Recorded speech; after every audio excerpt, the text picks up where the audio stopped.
Episode की शुरुआत में देखने को मिलता है कि अभी अंजलि जी पे इल्जाम लगाता है कि मैंने आज सुबह ही मंदिर में अंजलि जी के साथ ज्योति को देखा था और जब यहाँ पे आई है जरूर इन्होंने छुपाया होगा। आस्था और सोजल दोनों लोग कहते हैं कि आई पे इल्जाम मत लगाइए, हम भी इनके साथ गए थे, हमारे साथ नहीं थी। तबीता कहती है कि हमें पुलिस को बताना चाहिए और ढूंढना चाहिए। तभी अभय कहता है कि हमारी इज्जत आपको प्यारी नहीं है ना, तो पुलिस को बुलाइए। तभी निरंजन जी अंजलि की तरफ देखते हैं और कहते हैं कि पुलिस नहीं आएगी और हम लोग ढूंढने की कोशिश करेंगे। दूसरी तरफ सिद्धार्थ और अज्जू सब लोग बैठे होते हैं। तभी सिद्धार्थ सबके लिए गिफ्ट लाता है कि आज मेरा प्रमोशन हुआ है और सबके पसंद का लाता है। तभी अज्जू के लिए पर्स और कालिंदी जी के लिए चप्पल लाता है।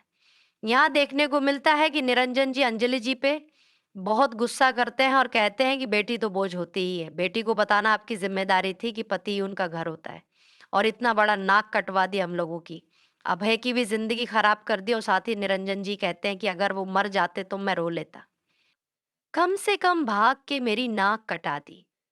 यह सब आस्था सुन रही होती है और कहती है कि कैसे हैं बाबा। इसके बाद सिद्धार्थ जो है ज्योति के पास भी जाता है उसे गिफ्ट देने के लिए। तभी उसके लिए एक चैन लाता है तो ज्योति मना कर देती है और कहती है कि इतनी नजदीकी हमारी अच्छी नहीं है। उसके बाद अपने मन में ही सोचने के बाद कहती है कि मुझे काम है, मैं जा रही हूँ, आप मुझे ये मत दीजिए, वैसे ही मैंने बहुत एहसान ले ली हैं आपकी। तभी जाकर सोचने लग जाती है कि कहीं सिद्धार्थ के मन में मेरे लिए बहुत प्यार तो नहीं हो गया है और सोच के रोने लग जाती है। दूसरी तरफ देखने को मिलता है कि श्लोक इधर-उधर फ़ोन करके पता लगा रहा होता है कि ज्योति ताई कहाँ है और बहुत ही परेशान हो रहा होता है। आस्था वहाँ पर आती है और कहती है कि क्या पता मैं इनको समझाऊँ तो ये बाबा से बात करें पुलिस में बताने के लिए। तभी श्लोक से कहती है कि श्लोक आप समझिए मेरी बात को। यहाँ पर देखने को मिलता है कि अभी सेब खा रहा होता और बहुत मौज कर रहा होता और अपने बुआ से कहता है कि हमें इन सब पर खबर रखनी चाहिए वरना जो ये हमारे ऐश आराम है ना कहीं के नहीं रहेंगे। अब तो हमें बहुत अच्छा है, ज्योति मिले या ना मिले हमारे ठाट बाट तो यहाँ पर रहेंगे। सोजल जाते हैं तो सोजल से कहते हैं कि क्या आपको पता है कि ज्योति ताई कहाँ है, अगर आपको पता है तो बता दीजिए। तभी वो कहती है कि आपने ज्योति ताई के साथ क्या किया था कि वे आपने जरूर कुछ बड़ा किया होगा। तभी ज्योति ताई यहाँ से गई है। दूसरी तरफ अज्जू एल्बम देख रही होती है। तभी वहां से उसको कुछ काम आता तो चली जाती है, जिसके बाद उसकी आई और सब कोई बैठकर देखने लगते हैं और सिद्धार्थ को भी दिखाने लगते हैं एल्बम।